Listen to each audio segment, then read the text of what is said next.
Good evening and welcome to our Monday, August 25th regular council meeting. Call to order, moved by Councillor Jaworski, seconded by Deputy Mayor Lang. Be it resolved that the August 25th, 2025 council meeting of the Township of South Glengarry now be opened at 6:30 p.m. All those in favor? Carried. If we could still please rise for the singing of our national anthem.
Are there any disclosures of pecuniary interest?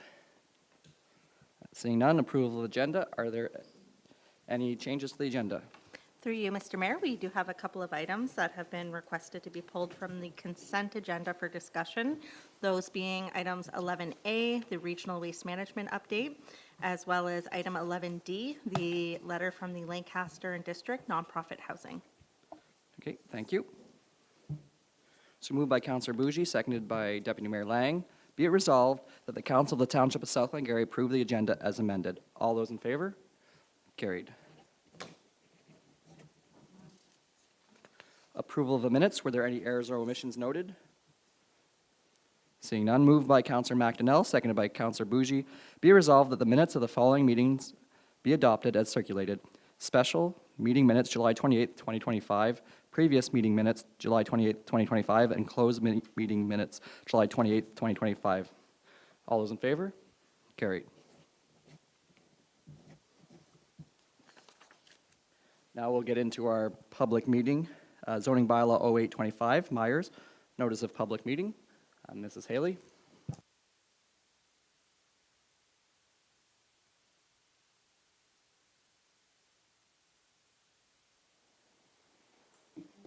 Thank you. Good evening, Mr. Mayor and Council. We have one public meeting this evening for a proposed zoning bylaw amendment. Before we get into the presentation, I'll read required wording under the Ontario Planning Act. This is a public meeting under Section 34 of the Ontario Planning Act. Any person may attend the public meeting and or make written or verbal representation either in support of or in opposition to the proposed zoning bylaw amendment. If a person or public body does not make oral submissions at this public meeting or make written submissions to the Council of the Township of South Glengarry before the bylaw is decided upon, the person or public body is not entitled to appeal the decision of the Council of the Township of South Glengarry to the Ontario Land Tribunal. If a person or public body does not make oral submissions at the public meeting or make written submissions to the Council of the Township of South Glengarry before the bylaw is decided upon, the person or public body may not be added as a party to the hearing of an appeal before the OLT unless there are reasonable grounds to do so. So following the presentation, there will be an opportunity for any questions and answers from the members of the public. The subject property that we're dealing with this evening is located on part of lots 36 and 37, concession 7 in the Martintown area in the geographic township of Charlottenburg, now in South Glengarry, and it's located at it's part of the agricultural land, located at 18518 North Branch Road. On this map, there's an area that's blacked out, and it surrounds an existing dwelling, and this is the area of the land that we're speaking about this evening. The purpose of the amendment is to rezone the subject property from agricultural to agricultural exception 37 to reduce the minimum lot area from 20 hectares to 11.33 hectares and to prohibit residential construction.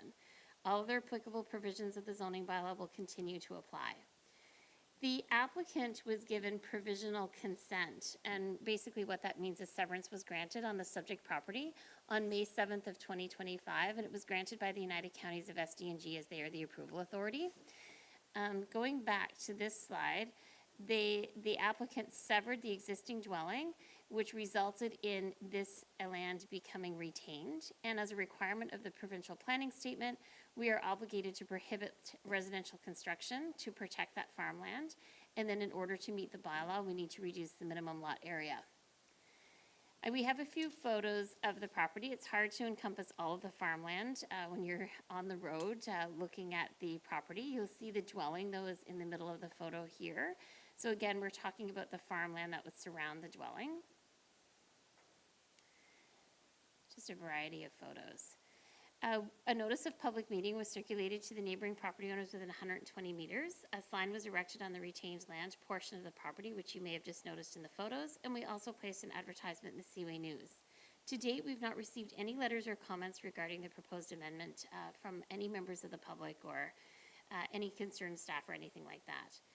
This is an area showing our zoning. So you can see the area in green outlines the red outlines the subject property. The area in green implies that it's zoned and designated agricultural. And then you'll see in here that this is the village limits of the boundary of Martintown, so the settlement area of Martintown. The subject property is currently designated agricultural resource in the county official plan, and the proposed amendment conforms to the official plan and the provincial policy statement. As any time a house is severed from the subject property becomes surplus to the farm, we're obligated to make sure that there's no residential construction on that retained land, and then of course in this case to reduce the minimum lot area. Council may recall in 2023, there was a bylaw that was passed that provided delegated authority to the General Manager of Planning, Building, and Enforcement, which is myself or their delegate. The reason for this is the province was looking at streamlining processes and still allowing the public process to occur, allowing the members of public to have an opportunity to participate. But because this has already gone through a land use planning process being the severance application, as well as now a zoning amendment application, we can now shorten the process a little bit using that delegated authority bylaw. And that is it for this evening. We do have the applicant present, Mr. Mayor, and I'd be happy to answer any questions if there are any. Thank you.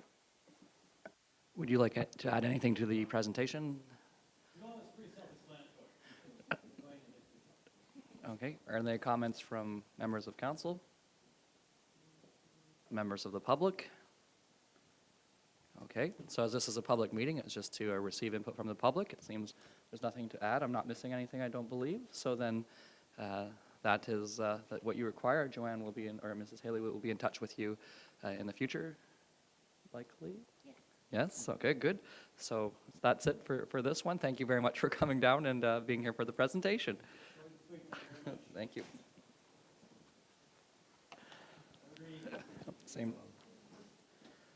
So up next is our presentation delegations from the the River Institute Remedial Action Plan update. Is it Lexi Harquail or Quill? Harquail, okay.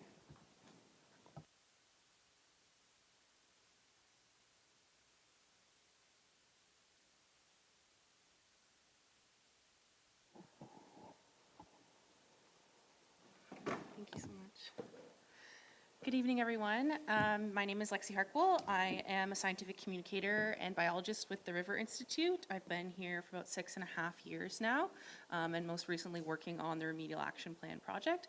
With me is our executive director, Jeff Rydell, just to help me answer any technical questions that you guys might have after this presentation.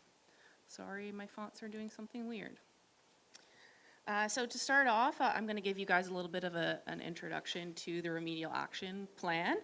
So our area of the St. Lawrence River was designated an area of concern in the 1970s, which is essentially an area that's pretty heavily impacted by human activities, and in our area in particular, it's legacy contaminants from industries that were in the area, as I'm sure you guys are familiar with Domtar and Courtaulds and ICI that were in the area, so those are kind of those main contributors. And so we were one of 43 areas of concern in the Great Lakes that were designated in the 70s, and this is our AOC right here. There'll be lots of acronyms, so I'll try and keep it simple for you guys. So RAP, as we like to say, is the Remedial Action Plan, and in our area of concern, there was actually 2 RAPs that were created, mostly to address the jurisdictional issues, or not issues, but jurisdictional boundaries, because our area of concern does cover Canadian waters, US waters. It did at one point extend into Quebec, although now our AOC stops at the Quebec border, as well as the boundaries of Akwesasne. And so we do have the Cornwall-Akwesasne RAP and the Messina-Akwesasne RAP, so Akwesasne is participating on both sides of the area of concern. And I'm just going to skip these quickly. So what we have here are our beneficial use impairments, or BUIs, which are essentially environmental issues. There were 14 of these that were selected by the International Joint Commission, and all 14 of these are used by all of the AOCs across the board, essentially to determine kind of the environmental health in our areas of concern. And so we currently have 6 remaining BUIs that are either impaired or requires further assessment. And here today, we're particularly talking about number 4, fish tumors or other deformities. And so this is kind of a snapshot of how the RAP process has worked so far. So we have delisting criteria that are typically created for each of our BUIs. And this is kind of our checklist of goals that once that's completed, we can say that a BUI is no longer impaired. And then remedial actions take place. So trying to address essentially those goals. Our science and monitoring assesses how well we're doing towards those goals. And then assessment reports are created to notify the public and anyone involved in the RAP where we're at with meeting those goals. And then the next step is community engagement. So that's where we're at right now. We're pretty far along in the process, so it's not super likely, you'll see that arrow kind of going back in the process. It's not super likely at this point that we're expecting to have to go back. It's more likely that all of the comments that we receive during this period will be included into that assessment report, which will then go on to the Canada-Ontario Agreement, or COA, leads as part of our recommendation. And so we'll get into a little bit about specifically fish tumors or other deformities. So this BUI was initially assessed back in the early 90s, and at that time they found what they thought were concerning rates of tumors in walleye and in white suckers. They did some follow-up studies a little bit later in the 90s, and what they found was that the walleye that they had studied were a little bit older than what's typically like to be used in these type of assessments. So they decided they didn't want to use that data. They'd rather use age-appropriate fish. And as far as the white sucker went, they had done assessments in other areas and found that the rates of tumors in these other places were very similar to what they were seeing here. So they weren't really keen on including that data in the assessment as well. And so they actually redesignated from not impaired, or impaired, that was set in the early 90s, to requires further assessment in 1997. And the status of this BUI has remained requires further assessment since 1997. Now that's not to say that there hasn't been any work done. The rest of this presentation will kind of get into that a little bit. So one of the kind of caveats that we like to share when it comes to the RAP is that we're really looking at those legacy contaminants that I mentioned earlier. So issues arising from historical contaminants in the AOC. Most particularly in our area is mercury. I'm sure you guys have heard kind of the concerns around that. So that's really our main contaminant of concern in our area, but it can include other things like PCBs, and what I'll talk about in this presentation particularly is PAHs, or polyaromatic hydrocarbons, and those are formed during the combustion or the burning process. And this slide also includes our delisting criteria, or our delisting guidelines. So we can say that this BUI is not impaired when rates of tumors aren't more common in our area because of legacy contaminants compared to other places that don't have the contaminants that we're looking at. And so a pretty big study was done across the Great Lakes back between 2002 and 2008. I kind of like to say it was made up of a lot of different mini studies that they did across areas of the Great Lakes. And they were trying to determine what is that like normal or background rate of tumor so that we can compare what our rates are like here. And what they found is that on average, 2% of brown bullhead in the Great Lakes will have liver tumors.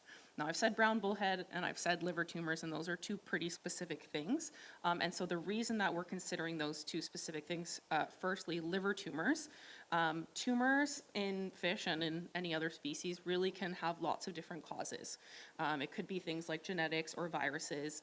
And so a lot of different types of tumors we don't want to consider because they have way too many things that could cause them. Liver tumors specifically are almost always caused by contaminants. So that's a really great type of tumor for us to look at because we really know the cause. And then brown bullhead in particular are bottom-dwelling species. They like to live and forage in the sediments, and the sediments is really where those contaminants are staying. So brown bullheads are most likely to be exposed to that. So are other bottom-dwelling species, but brown bullhead in particular have a really small home range. So the furthest that they've been documented traveling is about 6 kilometers from the place that they were caught. On average, it's closer to 2 to 4 kilometers. So they're giving us a really good snapshot of what the sediment is like in the area that we're catching them. And then the other thing is that they're really abundant across the Great Lakes, so it makes it easier for us to catch them in lots of places, and the more fish we can catch, the more data that we can have, which is really great. So that's kind of why we focused on those two things. And then also in this chart, it shows you what the rates of tumors were like in several areas of concern. Other than Hamilton Harbor, which is about 5.5%, I believe all the rest of these areas of concern have actually already redesignated this BUI. And you can see we're down here, 2%. So we're the only ones besides Detroit that were actually at or below that average rate.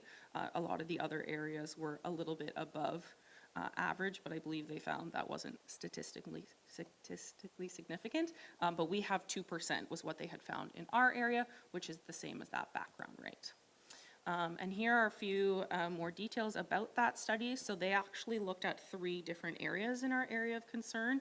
One really was upstream in Morseburg, so somewhere upstream of the contaminants. There was an exposed site, so right kind of at the site of where we're seeing the most contaminants around the Seaway International Bridge. And then they did another site, that what they called a far field site, so somewhere downstream that could have the potential to be exposed to contaminants, but less so than right at the source. And so that was done at Grace Creek. And what they found was in Morseburg, there was 0% liver tumors in brown bullhead. And then at our exposed and on our downstream site, they found 2% tumors. So again, the same as that background rate. Now, that study was done in 2005, and we had a number of concerns expressed that that data is a bit old. However, initially that study was only published in 2010 because it was part of that larger study between 2002 and 2008. And at that time, they did start working on redesignating this BUI. They had included a recommendation in a report that was drafted between 2010 and 2012. But that report was kind of recommending the redesignation of the area of concern as a whole, and the community wasn't really in support of that. And so that whole report was rejected, but then they didn't consider any of kind of like the sub-recommendations within that report, which is why this wasn't redesignated at that time. But more recently, there were concerns expressed that that data was a little bit old. So we've done a few literature reviews and reviews of the methods and the contaminants in our area to assess whether or not it's kind of okay that that data is a little bit old, or if we should be doing more recent studies. And so this is where we're going to come back to those PAHs that I mentioned earlier. So when it comes to legacy contaminants, mercury is not really known to cause liver tumors. PCBs is not really known to cause liver tumors. It's really PAHs in particular that are the contaminant that has been found to cause liver tumors. So we looked at concentrations of PAHs in the sediments in our zones. So we have 3 kind of contaminated zones of sediment that are part of the Cornwall Sediment Strategy. And these are the places that have kind of indicated higher amounts of contaminants than other areas in the area of concern. And we have what are called the severe effect level and the lowest effect level. And so those are the provincial guidelines for concentrations of contaminants in sediment to protect aquatic life, essentially. And so what we found is there are no concentrations of PAHs above that severe effect level, and that's really the level where we might start to see some serious negative health effects, so potentially tumors at that point. or really anything below that, we're not expecting to see those types of health effects. So we actually don't have the concentrations of contaminants in our area of concern that would be causing these tumors. So as part of the RAP, we're not trying to say that there's no concerns about fish tumors in the area of concern. We have heard from local anglers that they're seeing increases in things like lymphosarcoma, and so we do try and find other homes for those types of concerns. But lymphosarcoma, again, is not a type of tumor that would be caused by these types of contaminants. We're looking again at the liver ones. So if we did go out tomorrow and do a follow-up study on rates of tumors, we wouldn't be finding increases in liver tumors because of these contaminants. That's not to say that we wouldn't find other things. But again, we're kind of a little bit narrow with the scope of the RAP here. And so we are in our public comment period now. We've been giving public presentations. We had one last week at Schnitzel's that was also live streamed, and we've done a few in Akwesasne so far. We have a page up on our website with the full assessment report that's a little bit more technical. You guys in the folders that you've received today have a kind of copy of this handout that I've just presented, which is a little bit more of a simplified, public-friendly version of that report. And we have a survey up on our website for people to comment on whether or not they agree that the criteria has been met, and the chance to express any concerns that they might have around this BUI. So that's everything we had to share with you guys today. Is there any questions? Go ahead, Councillor Jaworski. Thank you. Through you, Mayor McDonald. First, I want to thank Alexi and Jeff for coming here today. I'll just remind members of council that I'm the appointed member to the St. Lawrence River Restoration Council, which is, I guess, the stakeholder group that's feeding into these remedial action plans.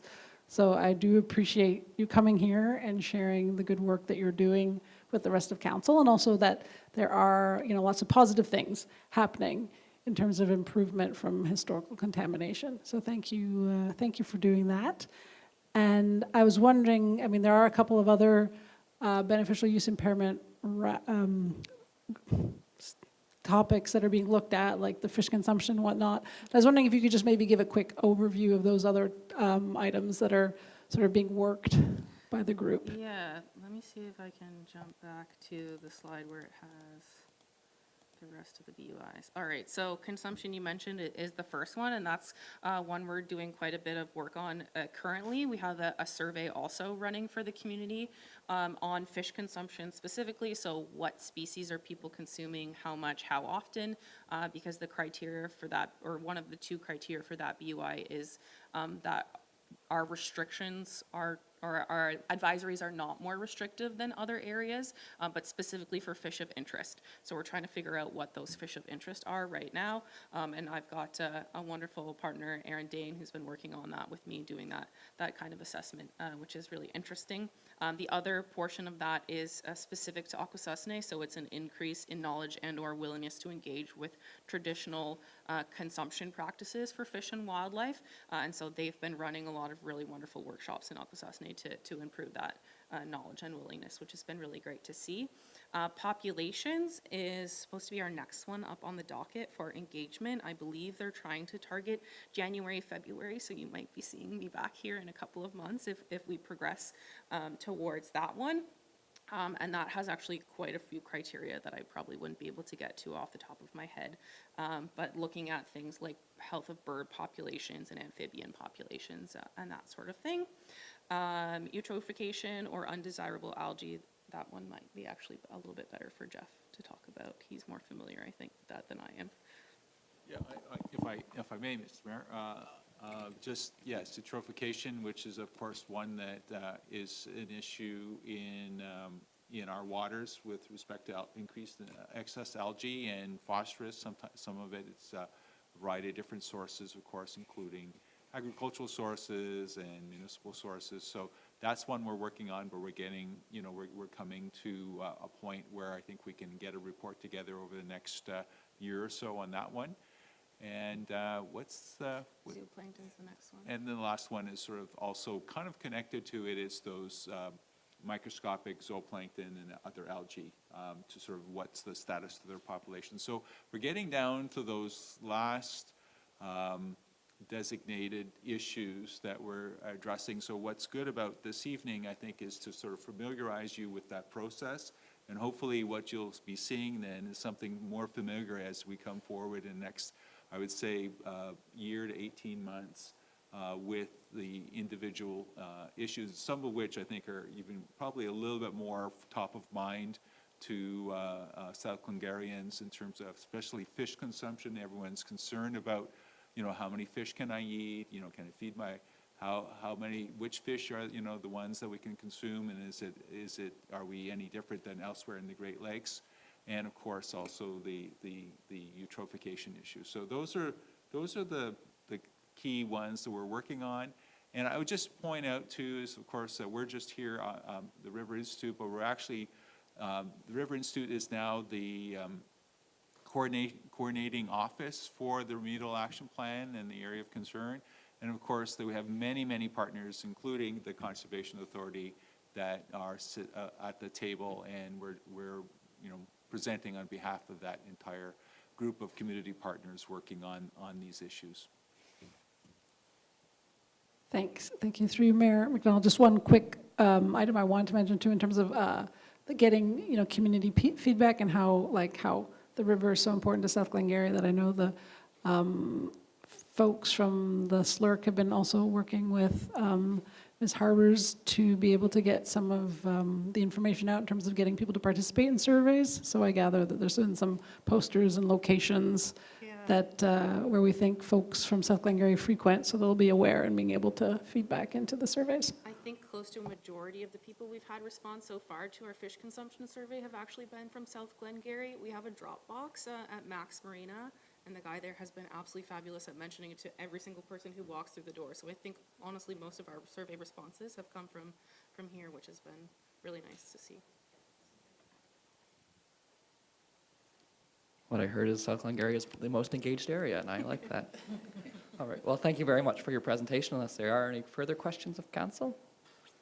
And I just had a question. Where do you get your graphics made? Is that a special program? They're pretty sharp. I designed them all using Adobe Illustrator. Okay, oh, good to know. Well, thank you very much for your time.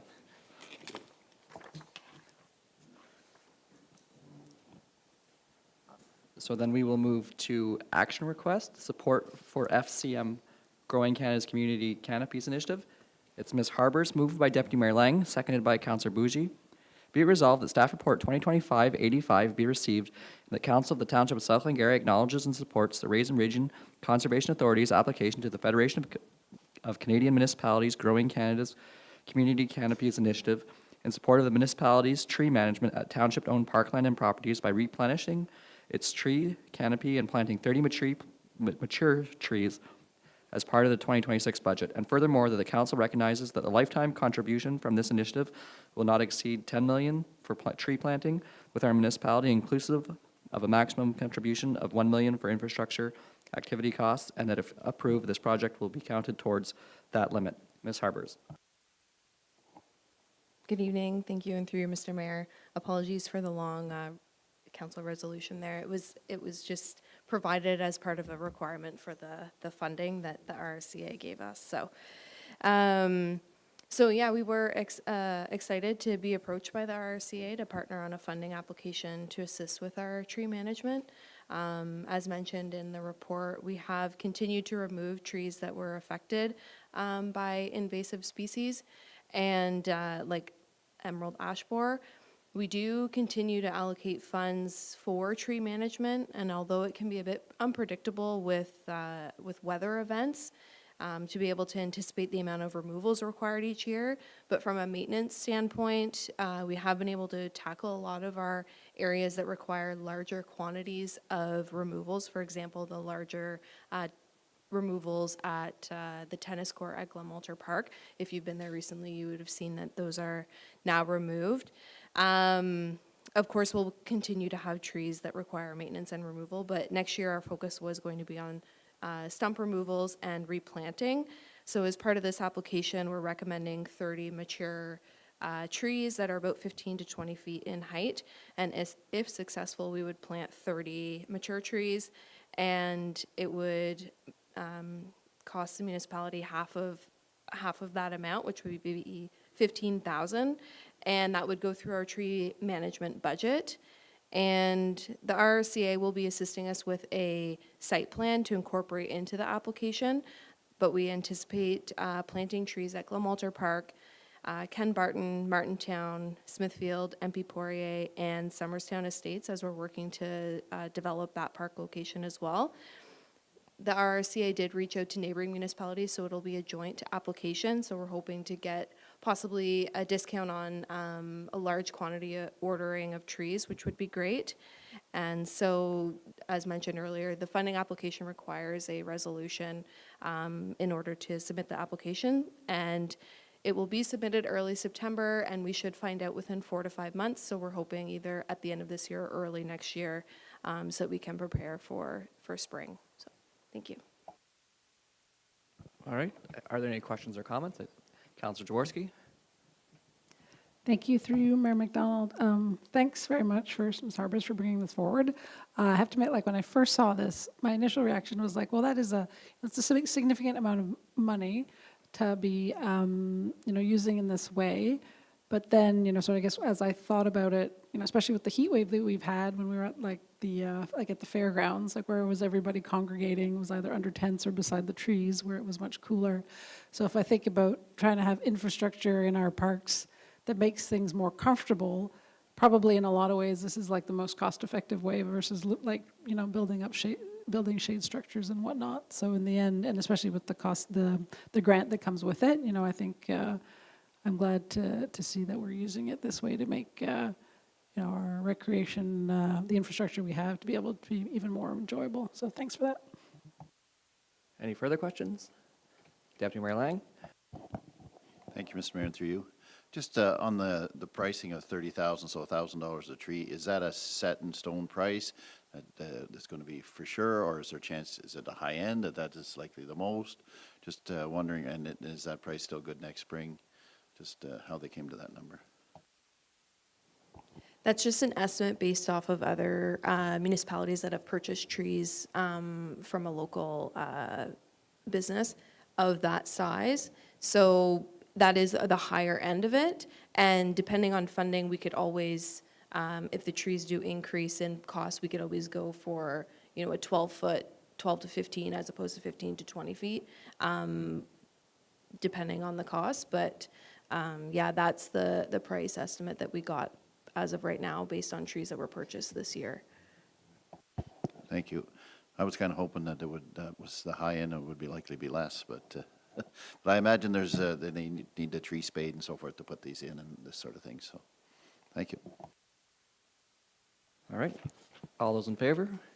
Carried.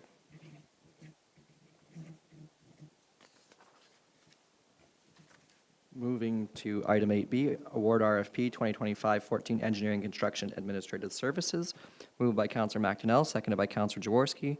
Be it resolved that Staff Report 2025-86 be received and RFP 2025-14 for Engineering and Construction Administrative Services at the Charland Rec Center be awarded to EVB Engineering as per their submission of $112,998 plus HST.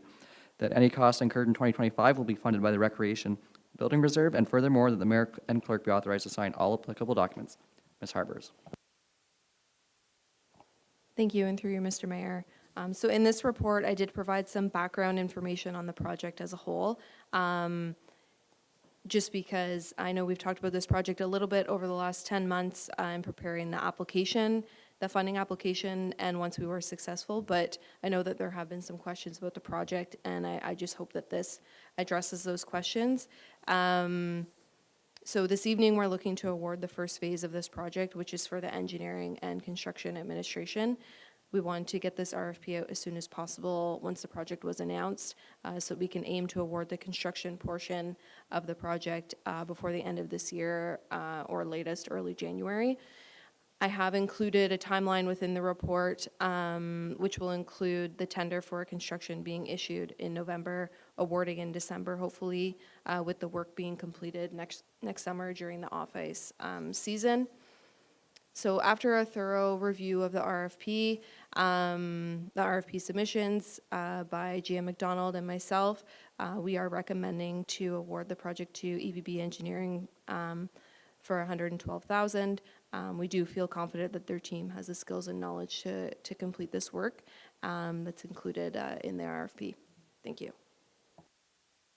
Thank you. And we did put some money in the reserve, I think, last budget to start this project off. That's correct? Correct. There was money put in the reserve last year to go towards if we did get this project, and then more would be allocated again this year, knowing that it was a 2-year project. Thank you. Questions? Councillor Jaworski? Thank you, Mayor McDonald. I just want to thank you, Ms. Harbers, for putting this together when you did, but also including the timeline, because that's definitely a question that a lot of folks were, I was having, people were asking, and so it's great to have this to refer to. Thank you. Any further questions of council? All those in favor? Carried. Thank you. Moving to the third item, 8C, Award RFQ 2025-01, Supply and Delivery of Stone Dust.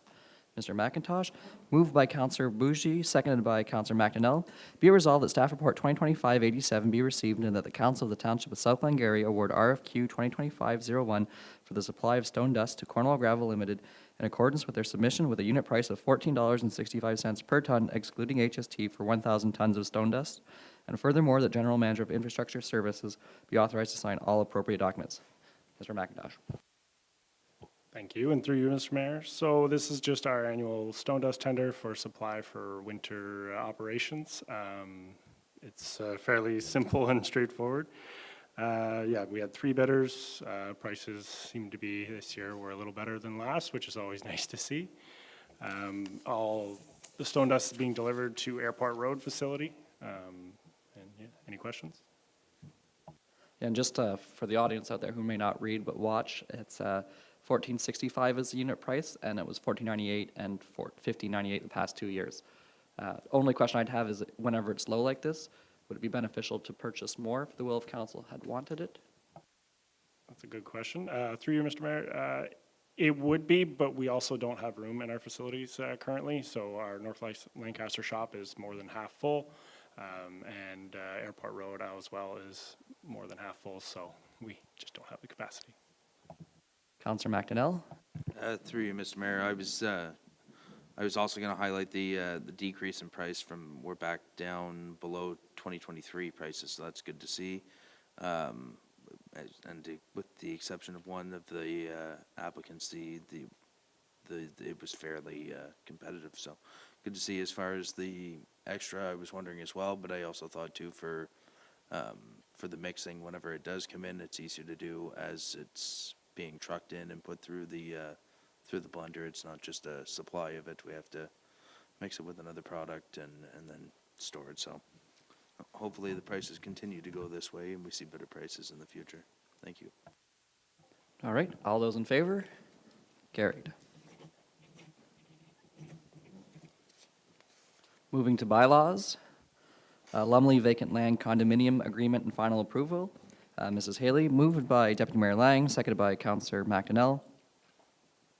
Be it resolved that Staff Report 2025-88 be received and that Bylaw 2025-41 being a bylaw to enter into a condominium agreement for the Lumley Condominium, Glengarry Vacant Land Condominium, for the lands illegally described as part of lots K and L, Concession 1 front, in the geographic township of Schlottenburg, now the township of South Glengarry, County of Glengarry, be read a first, second, and third time, passed, signed, and sealed in open council this 25th day of August, 2025, that the Council of the Township of South Glengarry recommends to the United Counties of Stormont, Dundas, and Glengarry's Director of Planning and Economic Development Services to issue final approval for the Lumley Draft Plan Vacant Land Condominium, and furthermore, that Council authorizes administration to clear the Township's draft plan of vacant land condominium conditions and authorizes the Mayor and Clerk to execute the condominium agreement. Mrs. Haley. Thank you, Mr. Mayor. I'm going to walk council through the file because it's been quite some time since we started working on this condominium application. In fact, on March 7th of 2022, that's when we received the draft plan of condominium application from the United Counties and started the public planning approval process. So the purpose of this development is to create 9 residential units, 7 of which will become building lots, as 2 of the lots as part of the condominium are already developed containing single detached dwellings. There'll also be common element components to the project, You'll see on the screen the area highlighted in pink is going to be common lands. It currently contains a detached garage that can be shared by all owners of the condominium. And then the areas highlighted in gray are the proposed roads that will provide access to the 9 lots, as there's no access provided through County Road 2. You access through the existing driveway, that will be widened into a road, and then have an internal road system. On November 21st, 2020, South Glengarry Council recommended to the United Counties to issue a draft plan approval for the condominium. And we also requested 19 conditions for the developer to be able to work through and achieve. On December 20th of 2022, the United Counties issued the draft plan approval. It was subject to 30 conditions. The additional conditions are required from either other agencies, usually agencies like utilities, school boards, and the Raisin Region Conservation Authority.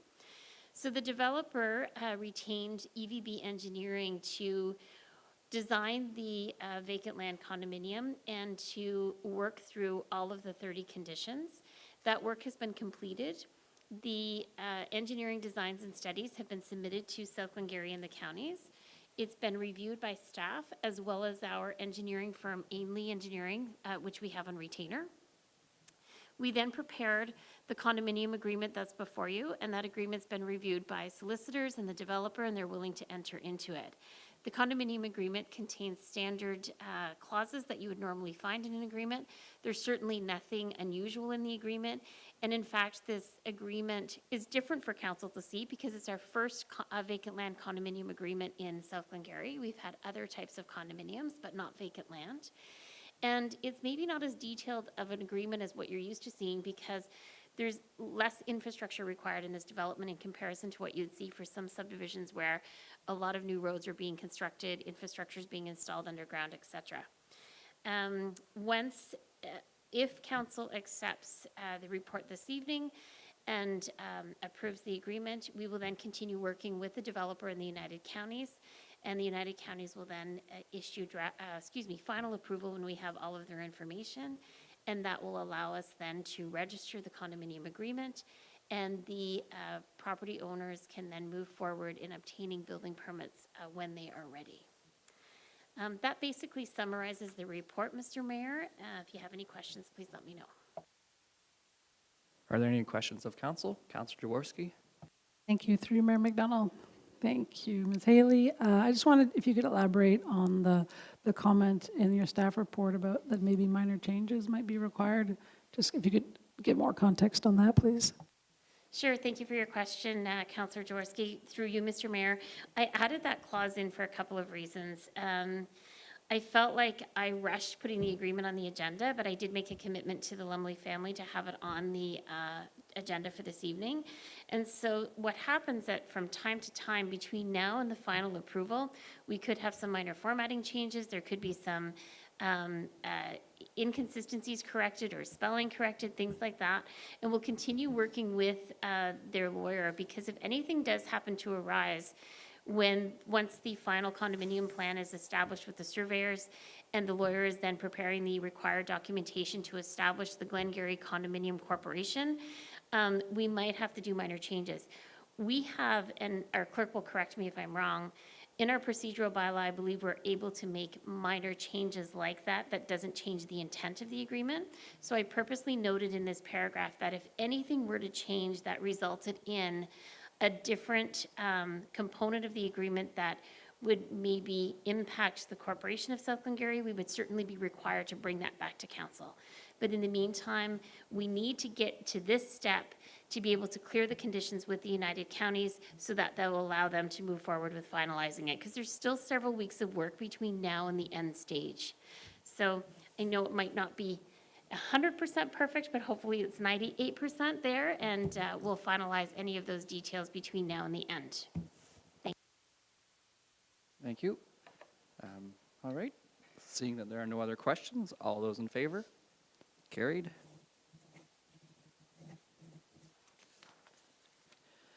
Dedication of public highway, Beaupre Road. This is Mrs. Compo, moved by Councillor McDonnell, seconded by Councillor Jaworski. Be it resolved that staff report 2025-89 be received and the bylaw 42 being a bylaw to accept the lands legally described as Part 5 on Registered Plan 14R861 as road allowance within the Township of South Glengarry, and to dedicate same to the public use as public highway, be read a first, second, and third time, passed, signed, and sealed in open council this 25th day of August 2025. Mrs. Campo. Thank you, Mr. Mayor, and through you. We see these bylaws or these requests come through from time to time, and they're typically of a housekeeping nature, usually as a result of a pending real estate transaction. We'll learn that, a bylaw that was intended to be passed years ago did not, in fact, come forward, and so that is the case with this one. This is, I believe, this originally was to occur in the 70s or 80s, and it just was never caught until now due to a real estate transaction. So the lawyers have just asked if we could pass this bylaw as was intended back then so that they can meet the conditions of the sale. Any questions or comments from council? All those in favor? Carried.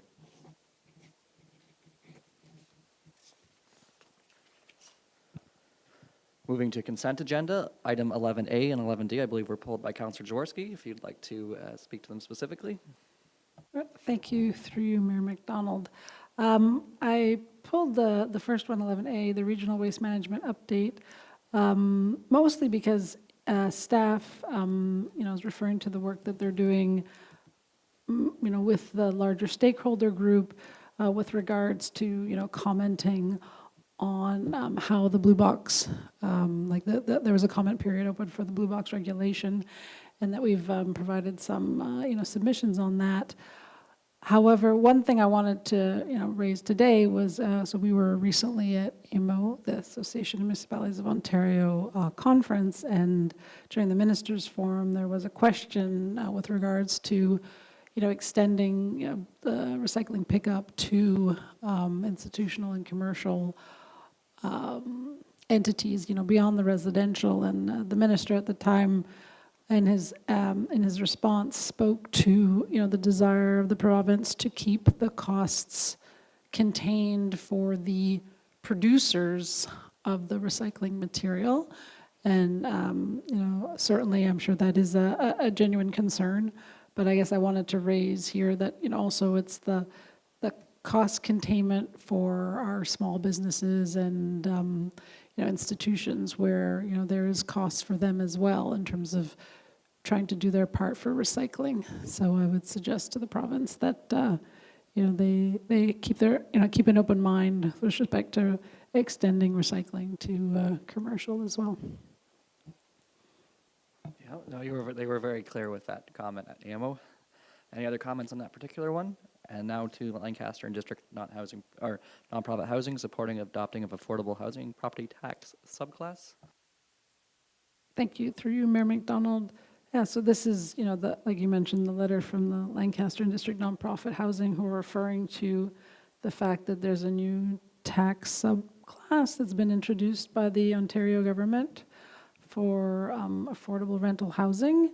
And so I'll be honest, I don't, this is a new topic for me, but I feel in terms of improving housing affordability that, perhaps this is something that as a council we could ask staff to take a look at and see if, if this would make sense, if there would be, if doing something like this would have a measurable impact in our community, or whether or not it would be too large of a burden on the township.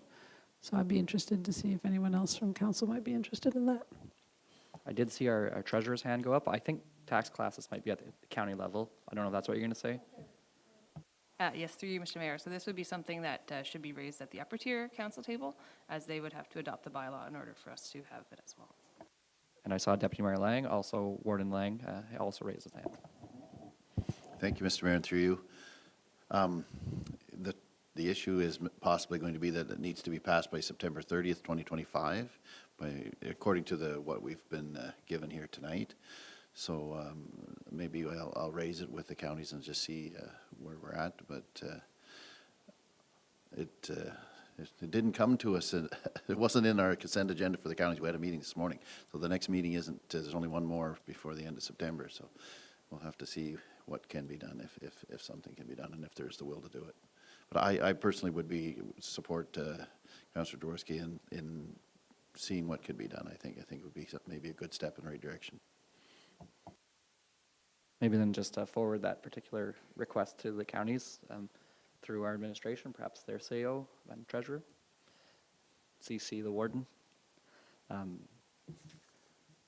So I had mentioned before this meeting started, I have an obligation that I'd like to get to, so I think it's a nice natural spot here as we go to boards and committee. There's not much of the meeting left, but we do have closed session, and occasionally those can go from anywhere from 5 to 40 minutes, so I would hate to leave midstream. So is there a way I can pass the meeting chair to the deputy mayor? Or is there a formal process, or can I just? No, I'll note it in the minute. Okay. So we'll, I guess I should ask you first. We can't just assume you want to. Would you be willing, Deputy Mayor Lang, to chair the rest of this meeting to allow me to make my obligation? Be happy to.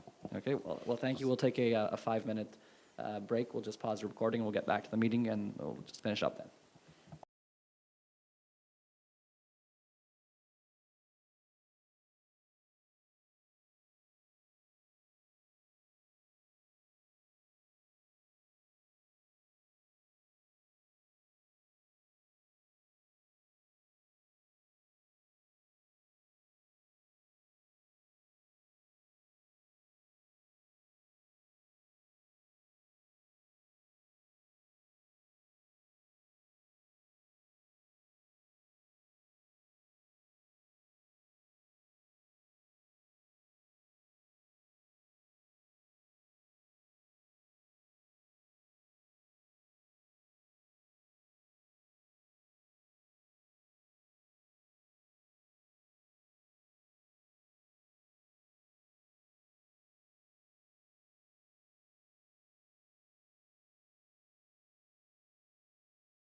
Welcome back, everyone. New chair, but we'll continue on with our meeting. So we had just done a couple of items pulled from the consent agenda, and now we're on to the consent agenda itself. Be it resolved that council accepts the items listed on the consent agenda. Well, moved by Councillor Jaworski, seconded by Councillor McDonnell. All those in favor? That's everyone. Thank you.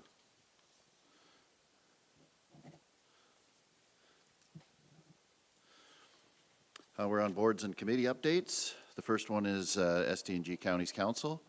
I can do that one, I guess. This morning we had a county council meeting. It's not often that we're in the same day anymore. We used to always be in the same day, but because of VAMO in Ottawa, we had moved our county council back to this morning. So a couple of items of note. we had our annual staff recognition this morning, and staff were recognized for years of service and those that are retiring.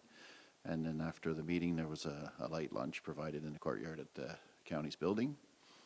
Plow truck, there was a tender accepted for a plow truck, and that has an impact on South Glengarry as we joined their tender. So we just ordered the truck, not the truck and chassis, not the spreader and the box, but $214,212, if I did my math right, would be what it's going to be for us. Then that will be in 2026 budget, I would think.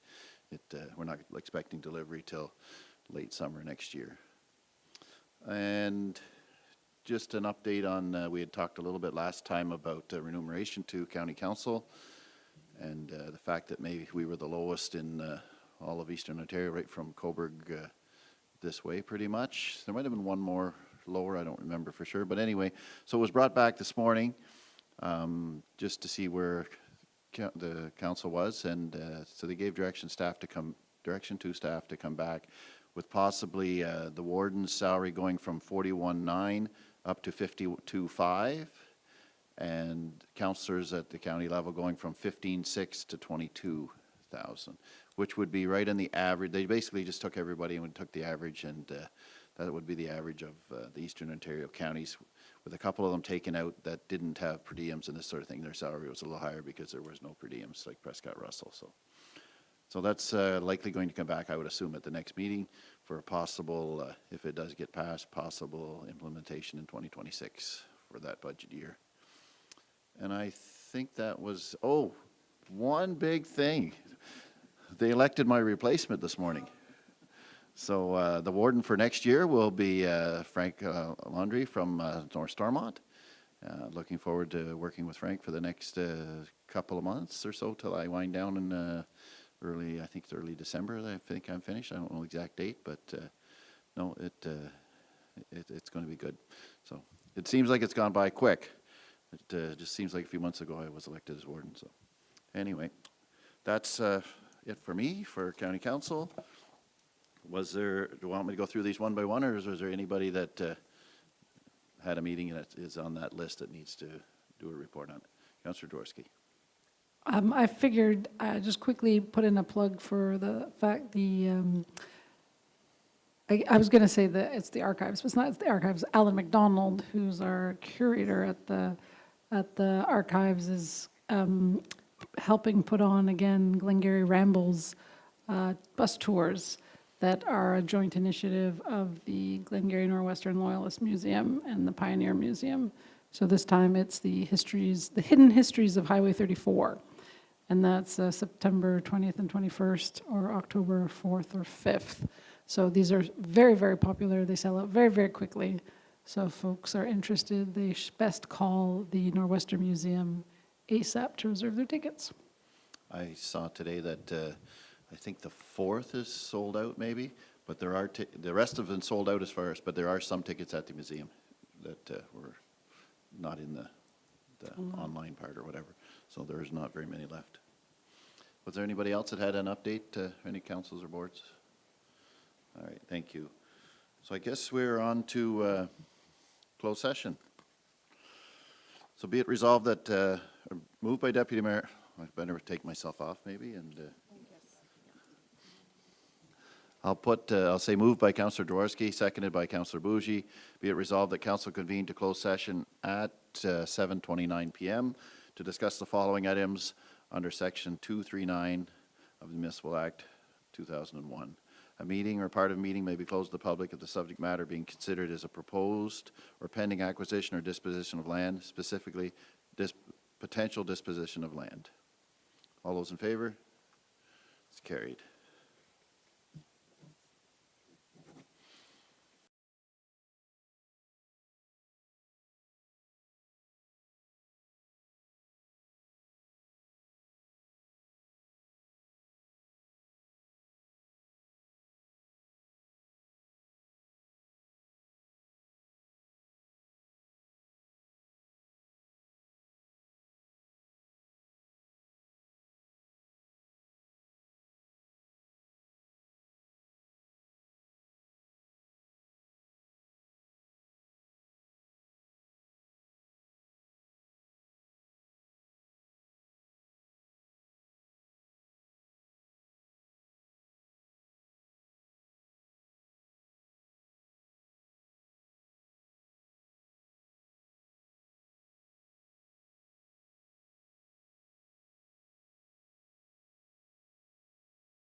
Welcome back, everyone. Moved by Councillor McDonnell, seconded by Councillor Bougie, that be it resolved that council rise and reconvene into open session at 7:48 PM without reporting. All those in favor?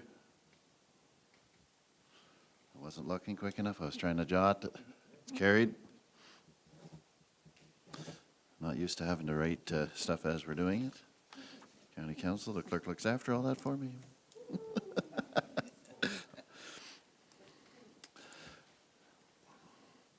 And we have another motion. Be it resolved that, moved by Councillor Jaworski, seconded by Councillor McDonnell, be it resolved that administration be directed to carry out all actions as specified in closed session minutes.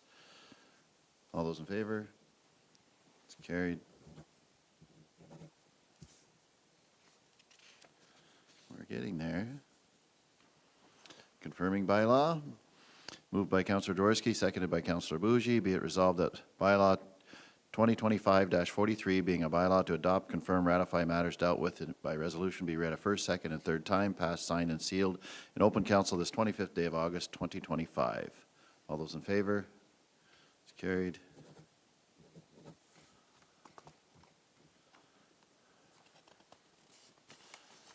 And adjournment. Moved by Councillor McDonnell, seconded by Councillor Jaworski. Be it resolved that Council of Township of South Glengarry adjourn to the college chair at 7:50 PM. All those in favor? Thank you very much, everyone. We wish Lachlan the best in his activities tonight, and we'll see everybody next time. Thank you.